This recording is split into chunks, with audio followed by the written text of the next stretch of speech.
পরিবারের সদস্যের মৃত্যুতে রায়গঞ্জের এক ব্যক্তিকে ডাইন ঘোষণা করলো মাতব্বররা।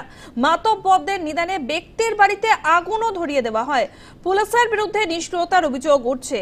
আপনাদেরকে আরো একবার জানিয়ে রাখবো, রায়গঞ্জে যেই ঘটনা ঘটেছে আপনারা দেখতে পাচ্ছেন, একটি বাড়ি জ্বলছে। সেই বাড়ি কিন্তু রীতিমতো জ্বালিয়ে দেওয়া হয়েছে, কোনো কারণে এমনি এমনি জ্বলে যায়নি বা কোনো রকম দুর্ঘটনা ঘটেনি।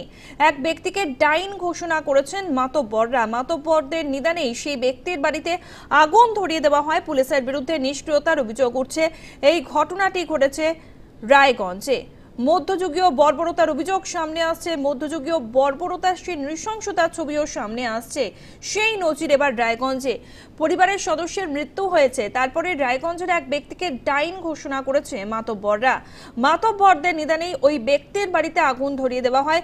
পুলিশের বিরুদ্ধে নিষ্ক্রিয়তার অভিযোগ সামনে আসছে, কারণ পুলিশ এই ঘটনার পরে কোনো রকম ব্যবস্থা নেয়নি। কেন পুলিশ ব্যবস্থা নেয়নি সেই প্রশ্ন উঠছে।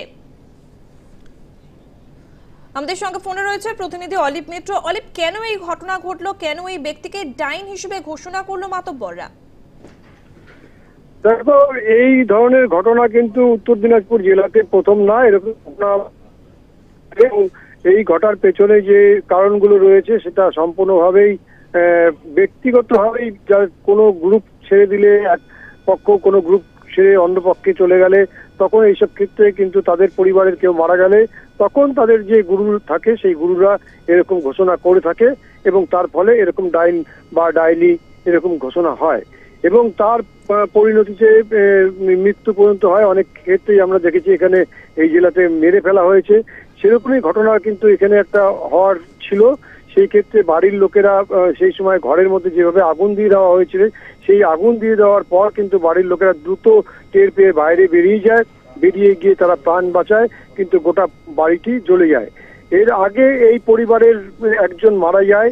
মারা গেলে সেই মৃত্যুর দায় পরিবারেরই অন্য আরেকজনের ঘাড়ে চাপিয়ে পরে সেই ক্ষেত্রে কিন্তু রায়গঞ্জ থানাকে কমপ্লেন করা হয়।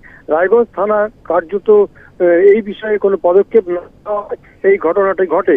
রায়গঞ্জ থানা যদি এই ডাইন বা ডাইনি সংক্রান্ত যে আইন আছে ভারতবর্ষে, সেই আইন মোতাবেক কাজ করত, তাহলে কিন্তু এরকম ঘটনা ঘটতো না।